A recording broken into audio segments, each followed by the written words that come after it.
UK steps up work to reduce illegal migration. The Prime Minister has today announced new plans to build on the government's manifesto commitments to smash criminal gangs, secure UK borders, and protect the vulnerable.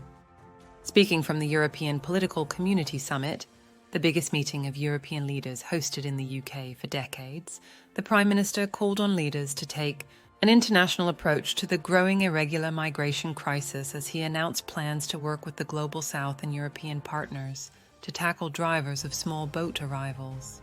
A funding package of up to £84 million will be rolled out by the Foreign, Commonwealth and Development Office over the next 3 years to address the factors that drive people into small boats. Millions migrate every year due to conflict, climate change, and humanitarian crises, putting a strain on host communities and leaving vulnerable individuals open to exploitation. The funding will support projects across Africa and the Middle East to improve education and employment opportunities, as well as initiatives that will help to build resilience to global shocks like conflict and climate change, which are two of the leading causes of irregular migration. Around 45 European leaders attended the summit to discuss some of the most pressing generational issues facing Europe, from the war in Ukraine to illegal migration and security cooperation, as part of a government reset with European relations. It was also the first time that migration was discussed at an EPC working group, reflecting the need for further collaboration to tackle this shared challenge. The Prime Minister also announced new initiatives with Slovenia and Slovakia to tackle serious organized crime and stop the gangs that are profiteering from global instability. The deals with Slovenia and Slovakia will enable greater cooperation between law enforcement and help to strengthen security in the UK against cross-border terrorism, serious and organized crime, and people smuggling. Foreign Secretary David Lammy said, "If we are to tackle the rising crisis of migration, we must address why people flee their homes and risk dangerous journeys to the UK and other European countries."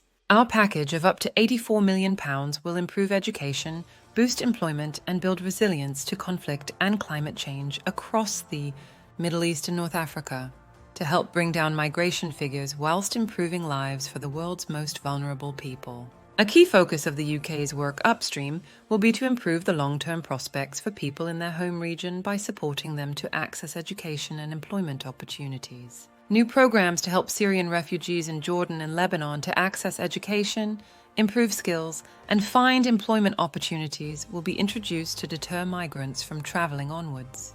These initiatives will help to build on the commitments made by the UK at the United Nations High Commissioner for Refugees, UNHCR, Global Refugee Forum in December last year, to ensure refugee children can access education, which improves livelihoods, reduces marginalization and risk of abuse.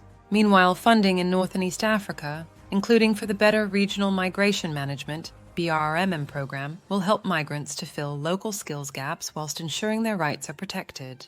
Opportunities for individuals to positively contribute to their local economy can help them to better integrate into society and deter them from dangerous onward travel in search of opportunities elsewhere. Humanitarian aid for communities impacted by conflict will also be provided as part of today's package. This includes funding to provide food, water, shelter, and health interventions to over 2,000 individuals in Sudan, where over 8.7 million people have been displaced due to the conflict. Sudanese refugees in eastern Chad, which is currently host to more Sudanese refugees than any other country, will also be supported.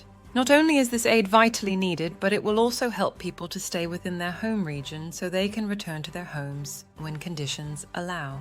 The UK will also increase its funding to a number of multilateral organisations to support governments that host high volumes of refugees and to improve the resilience of nations that are vulnerable to the impacts of climate change and natural disasters.